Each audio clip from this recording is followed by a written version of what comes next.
Adolf Hitler and his ceremonial Mercedes 770K. De Gaulle and his DS-19. John Paul II and his Popemobiles. Donald Trump and the Beast, his ultra-secure limousine.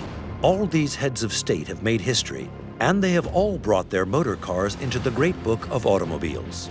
The DS-19 is also the car that saved General de Gaulle's life. The DS-19 was not armored, but it was equipped with a revolutionary type of suspension. 55 years after the Petit Clamart assassination attempt, the car builder reveals the secrets of a technology that may have saved the Republic. In spite of having 2 punctured tires, the car was able to remain stable thanks to the hydraulic suspension. The vehicles of heads of state, marks of prestige. Unlike the 4x4 Class G series, the Mercedes star emblem is not chrome-plated but gold-plated. The cars were sometimes propaganda tools. The mere fact of showing himself riding in this sort of vehicle shows that he is a man abreast of technological progress. Power on 4 wheels, pushed to extremes, as in the armored Mercedes 770K. It was the largest, the most imposing, and the most expensive Mercedes ever built at that time. And sometimes cars made to measure. But imagine, if you will, if you had a blank piece of paper and an unlimited budget, and somebody said, I want you to create the most safe and secure passenger vehicle imaginable. For the automobile of American presidents since Barack Obama, the American government has invested 14 million euros and redoubled the most stringent tests. Thicker than ever anti-mine armor, ever more powerful engines inspired by aircraft technology and motor racing. And the compressor was a spin-off from motor racing, allowing increased performance. On board the presidential motor cars, when power meets technology, an investigation into the secrets of these automobiles which have left their mark on history. 1918. Europe was emerging from the Great War bled dry. While the United States was already making a people's car, the Model T Ford, back on the old continent, only the moneyed class could afford this luxury. In Germany, the brands were Opel, Audi, and of course, Benz, Daimler, and Mercedes. They could cost then up to the equivalent of 100,000 euros today, an impossible price to pay for a corporal, one Adolf Hitler. Hitler had been very fond of motor cars since the end of the Great War. But he was poor.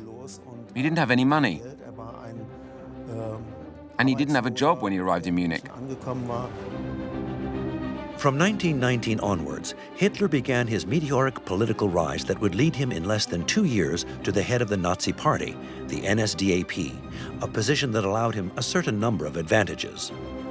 The Nazi Party was financed by Munich's industrial and financial bourgeoisie. And using the funds allocated to it, Hitler could equip the party, rent halls for political meetings, acquire a newspaper as a mouthpiece for the party, and he could also buy a car. This car, paid for by the National Socialist Party in 1920, was a 24-horsepower Selva 620, a make which no longer exists. But very soon, Hitler was to change models after a decisive meeting. There was an element of chance which intervened, in that the Nazi Party journal was printed in a building in an inner suburb of Munich, in a district called Maxvorstadt, and in this building there was also a Mercedes car showroom. And the head salesman of the Benz showroom, Jacob Verlin, showed him the Benz models. Hitler realized straight away that he should get rid of his Selva. He absolutely must have a Benz.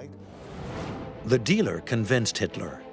In September 1923, he bought from him his first Mercedes-Benz, the 1030 model, more luxurious, faster, and twice as powerful as the Selva. Then he bought the 1650. He didn't enjoy it for long. It was confiscated 2 months later when he was arrested and thrown into prison for an attempted putsch in Bavaria. Then followed 9 months of detention, during which he wrote the outline of Mein Kampf. But from his fortress, Hitler also kept up a regular correspondence with his car dealer. He asked whether this or that model in which he was interested could be bought at a reduced price, a discount which Mercedes would offer because, after all, he was an important political personality, and so he asked for a deal, if you like, on the purchase of his car.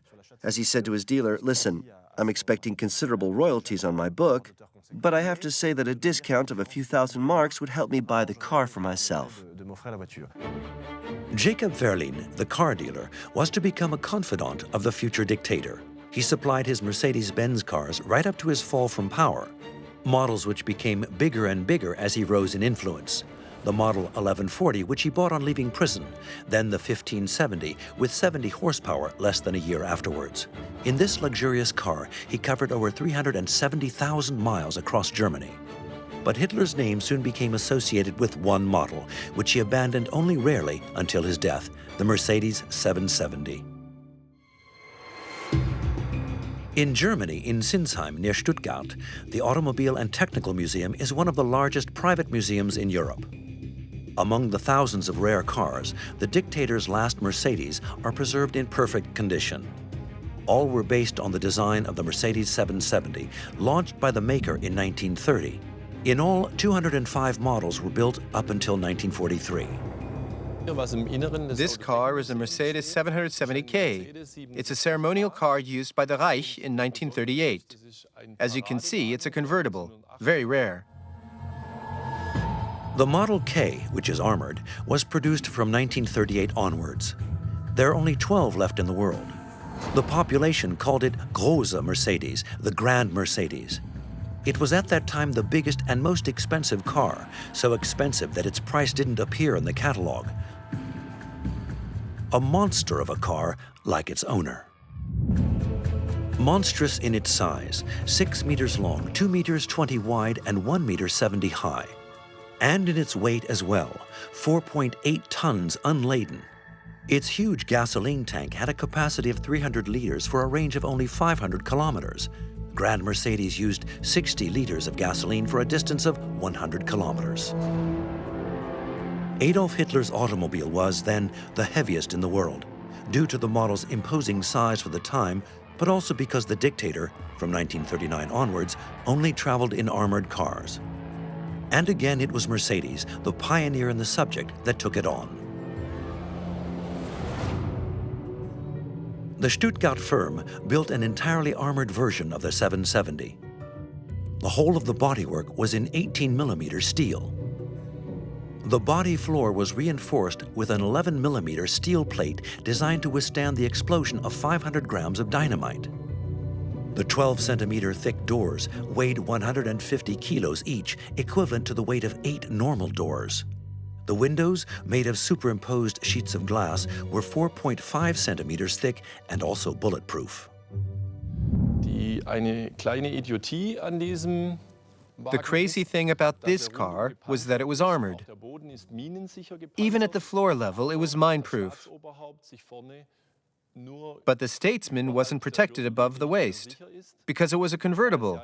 It doesn't make sense.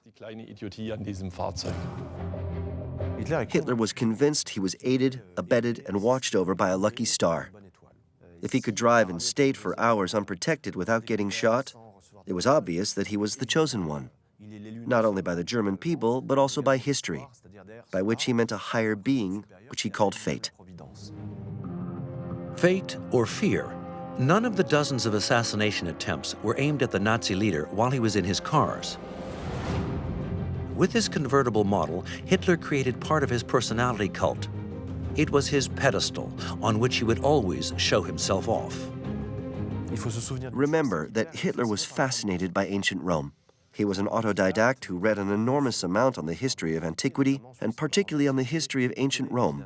And of course, he knew the ritual of triumph. Charmed by this image of the imperial Caesar, poised upright on his chariot, with his slave behind him holding the laurel wreath over his chief's head, Hitler wanted to imitate this Roman symbol. Dictators need symbols to represent their power. In the old days, kings sat on thrones, and for Hitler, it was his car.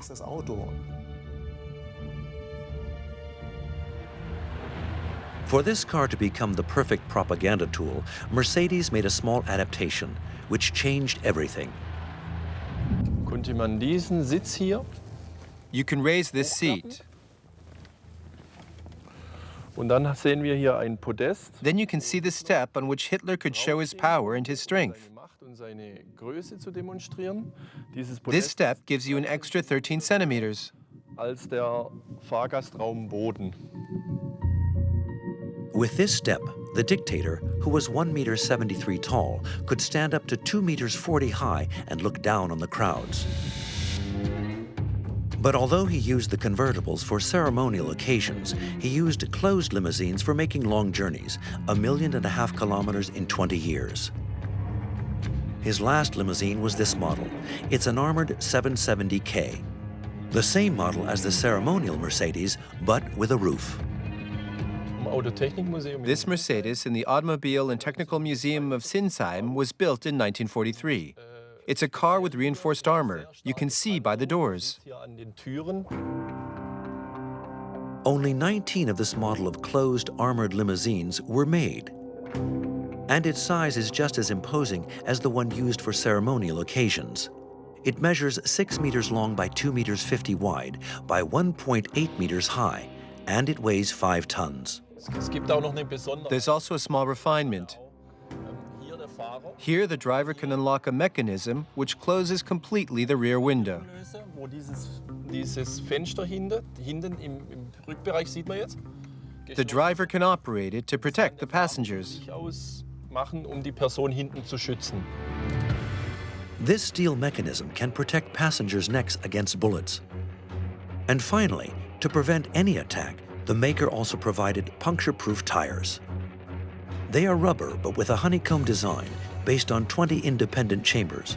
If one or two explode, the tire retains its effectiveness. But the weight is a drawback. Each wheel weighs about 100 kilos, 5 times more than a normal wheel. Dass die sich damals And this spare wheel is so heavy that at that time, they invented a system to assist a wheel change. dieses Ersatzrad zu wechseln. Man löst hier die Schrauben. You unscrew here, that's the lock. And then one man can take out this wheel, weighing more than 100 kilograms. Supported by the strength of the spring, you can take it out like this and put it down into the position required in order to change the wheel. To power this 5-ton monster, Mercedes called in help for the engine from one Ferdinand Porsche, a brilliant engineer, self-taught, mad about car racing. He trained with Benz, then with Mercedes, before creating his own make. For the 770 model, Porsche introduced a motor based on racing car technology. The engine has 8 7.7-liter cylinders in line. It develops the exceptional power of 400 horsepower, as much as a racing car. At that time, standard cars like the Citroën Traction in France did no better than 32 horsepower. Ferdinand Porsche added a further refinement, characteristic to V8 engines: double ignition, 16 spark plugs, 2 to each cylinder. This technology, very uncommon at the time, allows both an increase in the engine output and guarantees its reliability. If one spark plug is faulty, the other one takes over. The Dictator's car must not break down. The innovation in the manufacture of the engine was in both the high quality of the assembly, rare for the time, practically Swiss watch precision, combined with a quality of metal alloy hardly used at the time apart from in competition cars, and which allowed high output without the usual problems of wear or heat, or of early overheating. To get up to 400 horsepower, 8 cylinders were not enough. So the engineers at Mercedes added a compressor, which up to that time had only been used in aeronautics or competition cars. Here on the right side of the motor, we have the carburetor of this big Mercedes engine, linked directly to the large compressor here. Its compressor technology was thought up by the Frenchman Louis Renault. The principle is simple. Air taken from outside is compressed in this part of the engine, then injected into the cylinders. The compressed air multiplies tenfold the energy on explosion. That is how an engine of 250 horsepower can reach 400 horsepower.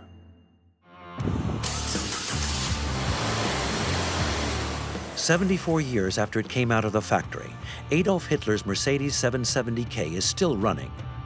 With its outsized consumption of 60 liters per 100 kilometers, it can reach a speed of 180 kilometers an hour, thanks to its compressor, which is mechanically activated.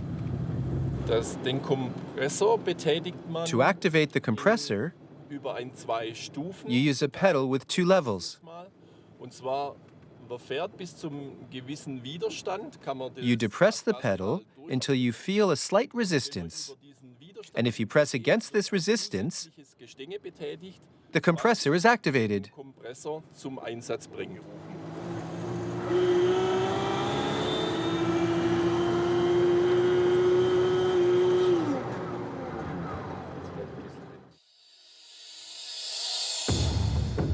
Adolf Hitler, who was fascinated by mechanical innovations, spent a lot of time at car shows.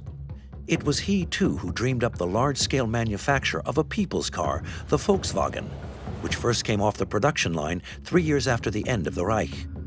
But for all this, the dictator never drove his own vehicles. Hitler didn't have a driver's license, and that's quite interesting because in German the name for a driver's license is Das Führerschein. Even today, Das Führerschein translates literally as driver attestation, and the driver, der Führer, is also the chief, der Führer. So you see here, we have a Führer who doesn't have Führerschein. You see?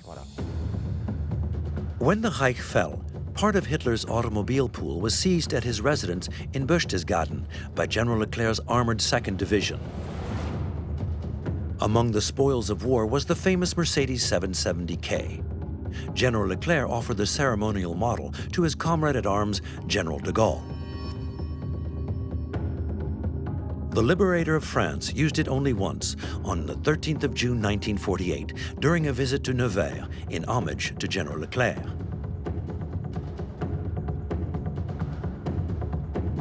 That is because General de Gaulle preferred riding in Citroën tractions. One of them is preserved at the memorial to General Charles de Gaulle at Colombey-les-Deux-Églises. Mathieu Jajat, historian and curator of the museum, takes us on a tour of the vehicles of France's liberator. General de Gaulle used the traction at the time of the liberation of France during the period 1945-1946. In fact, until he chose to step down from the provisional government of the French Republic. And it was this car that was to accompany him during his 12 years in the desert. The traction, the leading model of the French manufacturer, was launched in 1934. By turns the car of gangsters, the Third Republic, then the Gestapo and the Resistance, it is renowned for its road-holding and its revolutionary technology. For the first time on a mass-produced car, the engine was positioned at the front. The front-wheel traction gave driver comfort and safety. It was Charles de Gaulle's companion from 1946 to 1948. And so it was aboard this same vehicle that he returned to power in 1958 when he was called by the President of the Republic. And this same car drove into the courtyard of the Élysée when he was nominated President of the Council.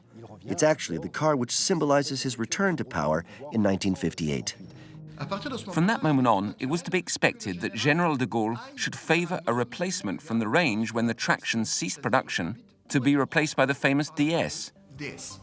One of the first measures he took when he arrived in 1958, I think in the days following his arrival, was to order DS cars. The DS-19, to be precise. It was to accompany the general for his whole life. This is his last DS, the one he used from 1962 until he left the Élysée in 1969. These days it belongs to Michel Offre, who collects the general's memorabilia. I knew of this car in 1979. It was bought by a friend who was already getting on in years. This friend decided to sell the car and I was able to buy it in 1992. The DS-19 was produced from 1955 on, right in Paris, in the Citroën factory on the Quai de Javel. It was designed by Flaminio Bertoni, the greatest car designer of the time. It was he who created the shapes of the 2CV and the traction avant. The DS was for 20 years the flagship model of the make, with over 1,400,000 cars sold. With its unusual line and its technical innovations, the DS became the mark of opulence and growth of the 30 glorious years. When it first came out, people thought it was very futuristic, a UFO even. They christened it the Frog because of the shape of its bonnet. It was nothing like previous models of cars. The cars then were very square, and the traction was already a bit different with its prominent wings. Here, everything was encompassed. The wings were closed in, and people found it very peculiar.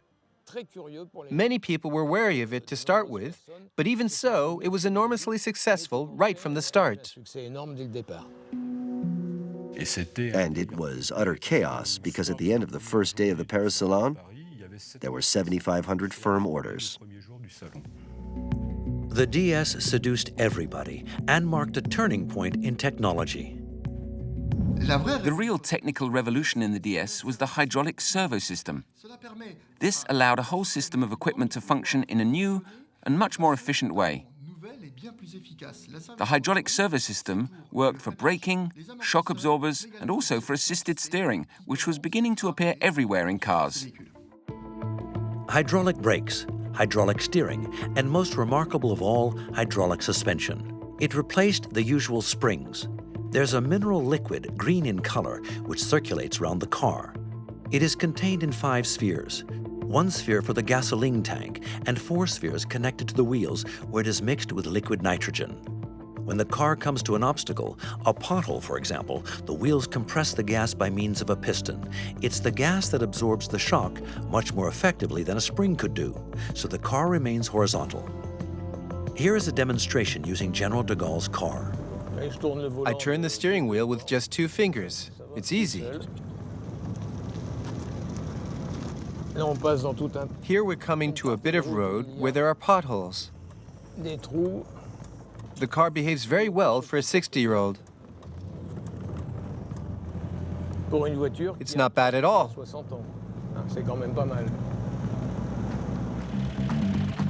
What generations of DS drivers found fascinating was the ability to regulate for themselves the rigidity of the hydraulic shock absorbers.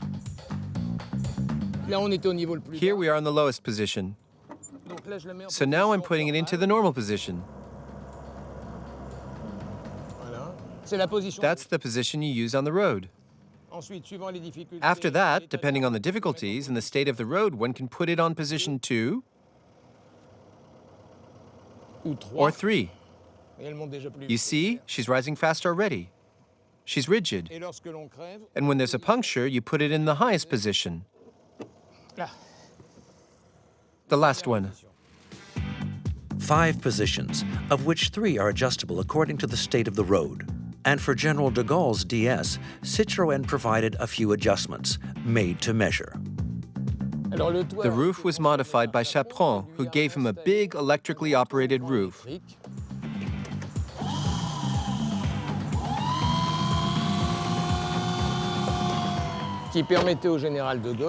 This allowed the general to stand up in the car and wave to the crowd. This car was used mainly for his trips around the country and some of his Paris journeys. The roof was raised by 10 centimeters to accommodate the general's height. In the front on the bumper, you can see the slot for 2 pennants. One which was added for the general's pennant, the other for the president of another country. The pennant is carried on a chrome-plated brass pole. And this one is the logo for General de Gaulle. It has the Cross of Lorraine on it. Each president had his own logo. General de Gaulle had a favorite place in this car, the back right-hand side. So you see, when he came out of the Élysée or out of the Boisserie, the car was always positioned in a certain direction, so he could get into his seat. But often when Madame de Gaulle was with him, he left her that seat and sat alongside. They were in these places when General de Gaulle's DS made history on the 22nd of August, 1962.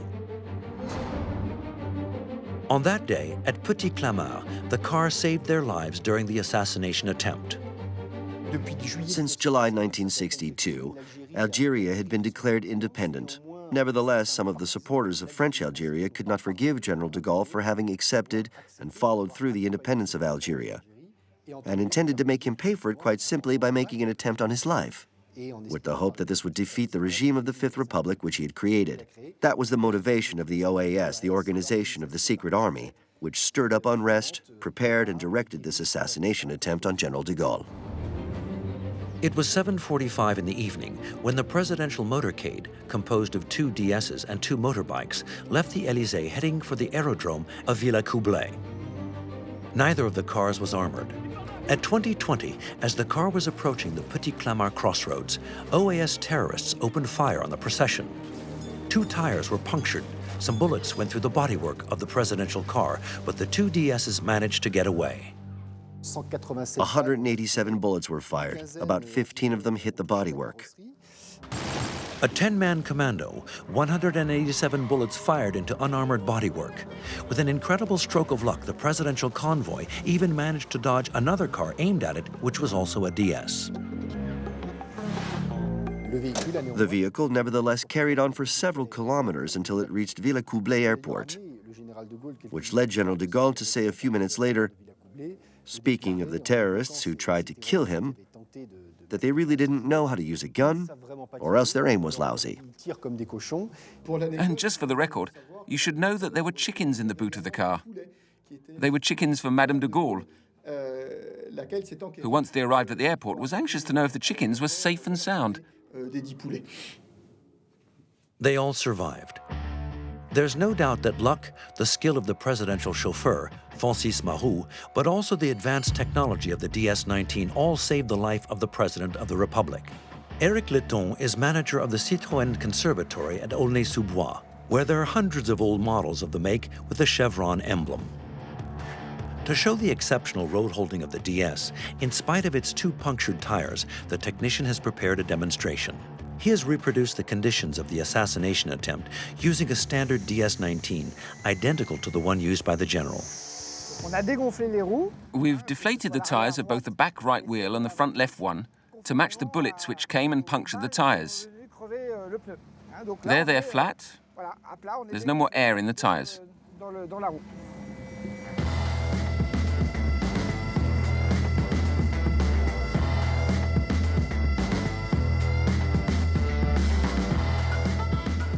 In spite of 2 punctured tires on the car, thanks to the oleopneumatic or hydraulic suspension if you prefer, the vehicle remains stable and the car's drivability and road holding are impeccable.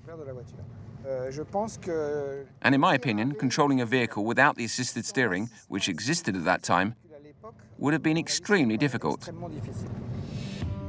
Thanks to the hydraulic system, the general's car could even have lost a wheel and continued without damage.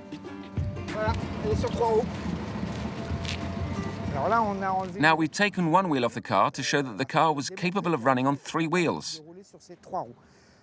In order to do this, we've put the car in the top position. As we saw just now, there were several height settings possible, so we've put it in the top position and we've made the whole thing rigid. So there everything is tight in the suspension and the chassis, so we can take away a wheel and still run like that. Sufficient reason to merit General de Gaulle's loyalty to the DS, in spite of some people wishing him to take an armored car. Following the Petit Clamart attack, it was suggested to General de Gaulle that he should take this vehicle, which is called a Renault Rambler Ambassador, proposed by the Minister of Interior, Roger Frey, but this was a vehicle for which the parts came from the United States before being assembled in Belgium, and General de Gaulle, who was not known for being pro-American, didn't appreciate this aspect and did not in the least admire the appearance of the vehicle. In addition, this vehicle was armored with bulletproof glass, as you can see from the weight and thickness of the doors, even though the bodywork had been designed by Henri Chaperon. There were also puncture-proof tires. General de Gaulle preferred to stay faithful to the DS-19, which saved his life on the 22nd of August, 1962, so much so that when this vehicle was presented to him, he is rumored to have said, "Where's my DS?" before adding that whoever ordered or paid for this vehicle should keep it and use it themselves, but that he, General de Gaulle, had no desire to use it. That's how he remained faithful to the DS until the end of his presidential mandate.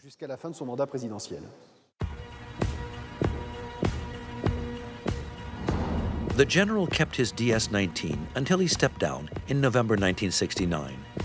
He gave way on only one little novelty, the DS-21 in its stretched version, modified by the famous bodywork designer Chaperon and intended for parades. This car was ordered in 1968 and delivered in 1969. It's a ceremonial car, not one for everyday use. It's really for parades. It's really carefully designed for slow speeds. 6 meters 53 long, with a glass partition separating the back seat passengers from the front. So, the aide-de-camp takes his piece of paper, writes his reply on it, and puts it in this little letterbox so that the head of state in the back can collect it. This car, designed to receive foreign heads of state, offers all the signs of interior luxury. The first guest, Jean Bedel Bokassa, future puppet emperor of the Central African state, must have been impressed by it, as was Richard Nixon, the American president. The car was over-equipped, full of lavish extras for a head of state. But the general was really quite a simple man, and he preferred things to be done simply. Full of lavish extras, but still not armored. Even after the Petit Clamart attack, not one of the president's DSs was made secure. It was as if the hydraulic suspension, which saved him once, was the equal of any protection imaginable. On the 9th of November 1970, General de Gaulle, retired from public life several months before, breathed his last. For his funeral, at the head of the procession was his wife Yvonne, in the DS-19. It is rare for a car, and a make of car, Citroën, to be so closely linked to the destiny of a president. For a car maker, it's always beneficial to become known through the use of high-profile cars in prestigious situations. So we include in this category, for example, the motor cars of heads of state. And if there is one head of state who has aroused the keen attention of all car makers, it is the Pope. He reigns over the smallest state in the world, but has the possibility of influencing hundreds of millions of the faithful. A godsend which explains in part the generosity of the world's big car makers, sometimes with original vehicles. The Pope receives his car as a gift. Perhaps one discusses not with the Pope himself, but with his entourage, what he would like and what he doesn't want. In general, the Pope wants a measure of discretion. The story of the Popemobiles began in earnest between the wars, when the Vatican retrieved its independence, confiscated in 1870 at the time of the creation of modern Italy. It was not before 1930 that the Pope began to travel. Not very far, but in Rome, because in 1929, the Latran Accords, signed with Mussolini, gave a certain number of guarantees and freedoms to the Pope, who no longer considered himself as a prisoner in the Vatican. In 1930, Pope Pius XI received his first official vehicle. It was a gift from André Citroën. It was a C6, also known as a Lectoria, equipped with a small throne. This luxury 6-cylinder 42-horsepower model came directly from the Citroën's Italian factory. But with only 159 kilometers on the clock, she spent most of her time in the papal garage. Pius XI preferred a Mercedes, the more powerful Nürburgring 460 with 8 cylinders and 80 horsepower. Mercedes became the favored supplier to the papacy. In reality, it was John Paul II, with his many trips across the world from 1978 onwards, who made the Popemobile popular. No more ostentatious vehicles. The Popemobile took on a new look: white, simple, and not armored. The plexiglass passenger compartment was originally designed to protect him from the weather. The first contemporary Popemobile is kept in Stuttgart in Germany, in the Mercedes Museum. John Paul II used it during his trip to Germany in 1980. Here we have the 1980 Popemobile, built on a Mercedes Class G. Des Mercedes-Benz G-Modells, man würde heute G-Klasse sagen. Was man hier sehen kann, ist der You can see here the large structure in plexiglass. The Pope's seat, which is adjustable in height, and there's also room for his Vatican collaborators to sit down. And he could keep in contact with the driver via this microphone. This Popemobile is 4 meters 60 long, 1 meter 83 wide, and 2 meters 80 high. It has a 4-cylinder, 100 horsepower engine, but it can only reach a speed of 130 kilometers an hour, quite sufficient for the Pope's parades. To make this Popemobile, the maker's engineers adapted a standard 4x4 Class G. The Class G first appeared in 1979. It's an all-terrain vehicle derived from a military model created a few years earlier for the Shah of Iran. After winning the 1983 Paris-Dakar, this 4x4 gained an international reputation. The Vatican was won over by the robustness of this model and its chassis. It was presented with a standard Class G, neither armored nor equipped with security features. Das liegt daran, dass es Its design was fitting. geeignet war. Der Geländewagen The all-terrain vehicle had a chassis which could be combined with a multitude of different bodies. kombinierbar war und deswegen That's why it was chosen, auch besonders gut geeignet, so that it could support the weight of the heavy plexiglass structure. aufzunehmen. Until the 13th of May 1981, this structure was not put in place unless there was a risk of rain. And on this 13th of May, the sun was shining on St. Peter's Square in Rome. At 1717, a man, commissioned by the Soviets or nationalist Turks, we still don't know, appeared suddenly out of the crowd and took several shots at the Pope without the least hindrance. John Paul II was miraculously spared, in spite of a serious wound in the abdomen. Since then, a screen of bulletproof reinforced plexiglass is the Pope's travel companion, whatever the weather. The big difference between before and after the attack is that there are now security measures. There's a certain number of heavily armed policemen, but they're not in view, who follow the papal car and precede it, and the car itself is reinforced. In spite of the attack, the Pope's car is still not armored. But now the Popemobile is permanently surmounted by its bulletproof screen, its reinforced plexiglass 4 centimeters thick. On the other hand, as papal etiquette commands, the standard car is sometimes equipped with the most unusual refinements. Im Gegensatz zum serienmäßigen And unlike the standard Model G, the Mercedes star emblem is not chrome-plated, but gold-plated. gilt übrigens auch für The same thing for the wheel rims. ebenfalls They also are gold-plated, and it's important for the general look of the car. Gesamteindruck des Fahrzeugs bei. And another great feature is the handholds for the bodyguards, to enable them to protect the Pope during his tour. Tour beschützen konnten. Although Mercedes has a special relationship with the Vatican, Peugeot has also worked on a papal vehicle on the occasion of 2 official visits to France in the 80s. The last model is still exhibited in Peugeot's Adventure Museum at Sochaux in the east of France.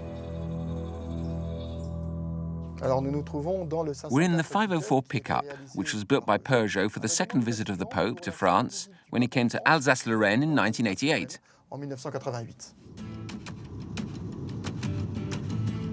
The pickup 504 was chosen because it lends itself easily to having a platform positioned on it where the Pope will take his place and be seen by all his followers. The Pope's head must be 2 meters 60 from the ground. This 62 horsepower pickup is notable for its solid chassis, which can carry the new bulletproof screen in plexiglass. The construction of this plexiglass cage involves panels which are 4 centimeters thick and which will provide protection to the Pope even from shots from light handguns. The Pope De Gaulle, Hitler, the cars of heads of state are one of the favorite targets for perpetrators of assassination attempts. Security services have little by little come to treat them as a priority. The assassination of John Fitzgerald Kennedy on the 22nd of November 1963 in Dallas, while he was in a convoy in his Lincoln Continental convertible, was a watershed in the history of the automobile. The Secret Services, with the Americans in the lead, were prompted to revise from top to bottom the security arrangements for heads of state. We've seen that change come about from his assassination. Directly after that, there was no more convertible top. That we've seen the evolution happen with the presidential fleet. The limousines were not permanently put out to pasture. For economic reasons, they were armored by a bodywork specialist who also added a roof. They were in use for 13 more years by successive presidents. Since 2009 and the investiture of Barack Obama, the American presidential motor car seems infallible. It's known as the Beast. There are 10 of them. It's the most secure car in the world. Even its design remains a secret, shared only by the Secret Service and the American car builder, General Motors. But two automobile specialists, Joseph Otero, who trains armored car drivers, and Trent Kendall, skilled in armoring cars, tried to decipher for us the secret of the Beast. The current presidential armored vehicle, which President Trump is using, it's not your regular car chassis, so it's based on a big truck chassis, and then they built this armored vehicle on that truck chassis. A lot of the details about what is now commonly referred to as the Beast are classified, but imagine, if you will, if you had a blank piece of paper and an unlimited budget and somebody said, I want you to create the most safe and secure passenger vehicle imaginable. In all, the government spent 14 million euros on developing this vehicle. Each model costs more than €1 million. The American monster measures 6 meters in length and weighs nearly 7 tons, the weight being due to the vehicle's armor plating of almost 20 centimeters. You hear tales of doors weighing as much as Boeing doors, impossible to open from inside. In spite of having a V8 engine developing 300 horsepower, the car's top speed is 96 kilometers an hour. But all of these details are mere speculation. General Motors gives no information for security reasons. In the United States, in the state of Texas, we find the Texas Armoring Corporation, specialist in armoring vehicles, some of which are destined for heads of states on all 5 continents. Its boss revealed to us some of the secrets of this technological monster. To begin with, a standard car, but in the workshop, it will undergo a whole series of transformations. So this vehicle is being stripped right now. It's completely, we're taking all the interior out of the vehicle. So the carpet, the headliner, the dash, everything will be removed from this vehicle. Each part of the vehicle is carefully cataloged and stocked. The second stage can now begin, the armoring. When we armor a vehicle, we're putting ballistic steel in every part of the vehicle. So you have it in the door, you have it in the floor of the vehicle,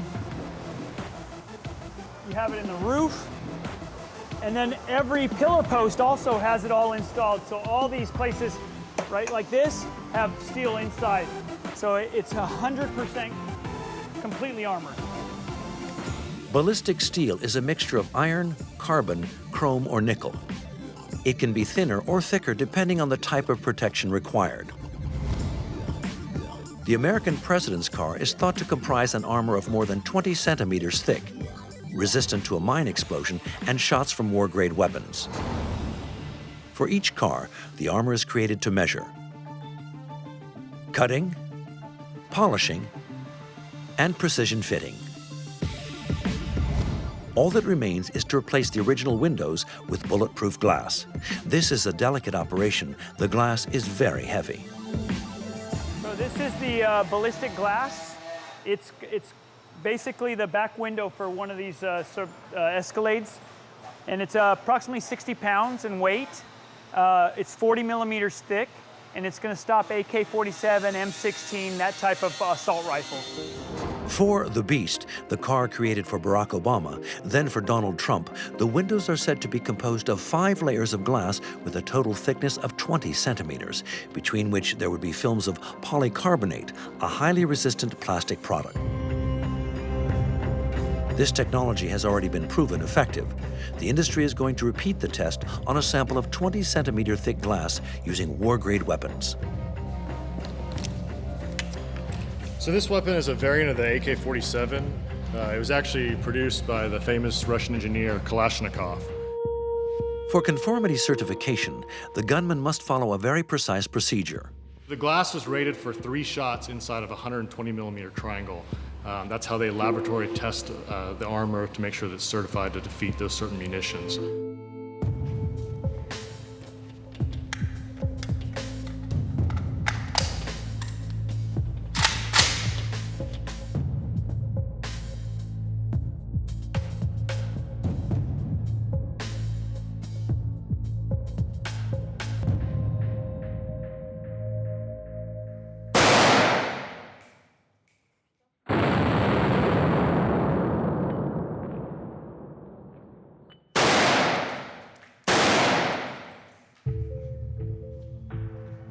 So we shot this glass 3 times with the AK-47. The first impact barely broke through the layers of glass, and then you can actually see some of the other impacts going a little bit deeper into the glass. You can actually see that the first layer of glass is all broken here, and then we'll pull out this piece of bullet. It's just a small piece of it that actually gets broken up into smaller pieces as it goes inside. And then you can see some of the other glass just falling out of there. As it penetrates the first layers of the glass, the bullet is shattered. That's the point of the multi-layered structure. The bullet, propelled at 2,500 kilometers per hour, acquires a force which breaks the glass, but when it reaches the plastic film, the force is turned on the bullet, which then disintegrates. This piece of glass can withstand probably about 50 shots of the same rifle. What the idea is to get the customer or our client out of a dangerous situation as quick as possible. So we're buying him time, is what we're doing. Unbreakable windows, infallible bodywork, the Beast is indeed a whole system of exceptional protection. It carries several bags of the president's blood group. It can produce a smokescreen to throw off attackers, an electromagnetic shield capable of jamming all local signals, and also an oxygen cylinder to insulate the car in case of a bacteriological or a chemical attack.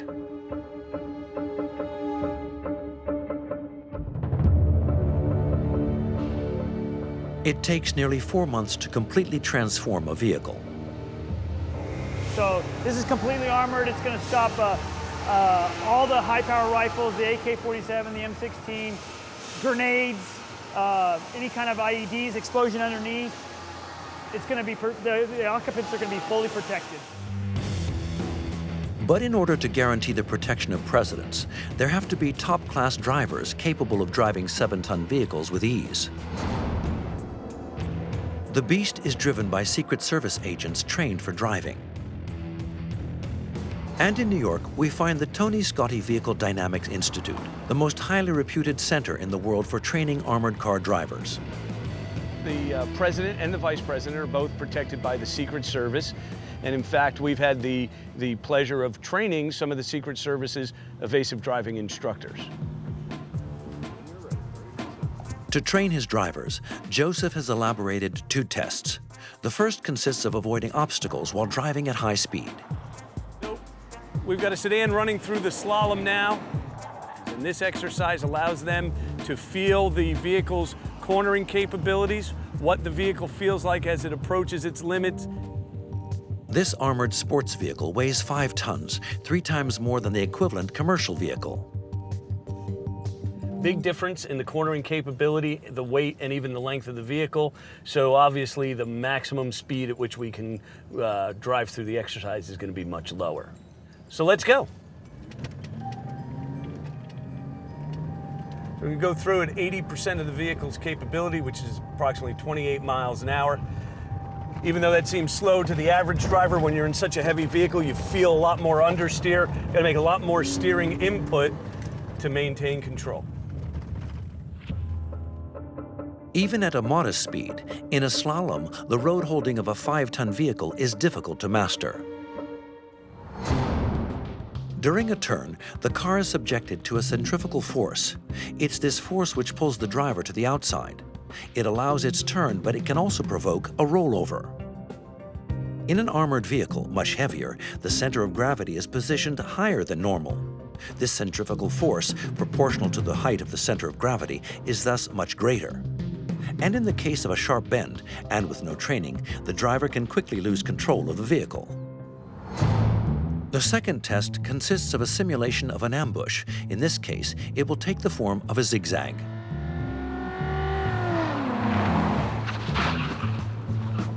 You've got to take speed off the vehicle using the brakes, and of course, once you've gotten the vehicle sorted out, you want to get back to the gas. You want to spend as little time as possible in that kill zone. Sure, so now we're going to do it at a higher speed, 48 miles an hour.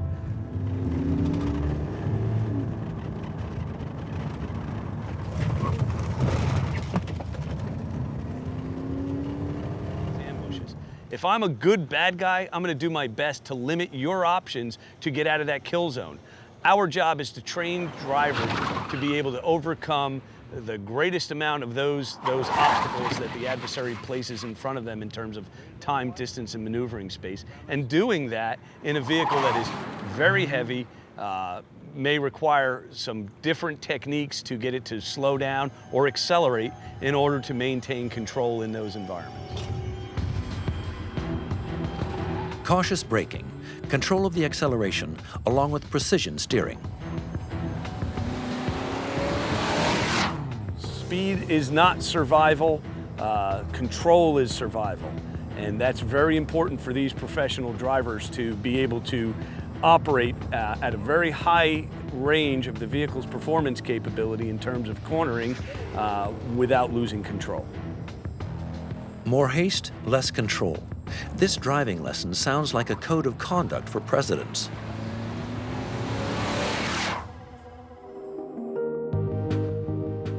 Since cars have existed, heads of state have made them a mark of their power, always at the technological forefront. Hitler chose German luxury and power by preference and to serve his propaganda machine. As for General de Gaulle, he remained faithful to the DS-19 avant-garde and symbol of the glorious 30 years. The image of John Paul II, the traveling Pope, and his successors is now inseparable from that white car surmounted by a transparent shield, the Popemobile. Whereas the presidents of the United States have firmly opted for security and excess. Even today, the motor cars of heads of state combine technology and symbolism.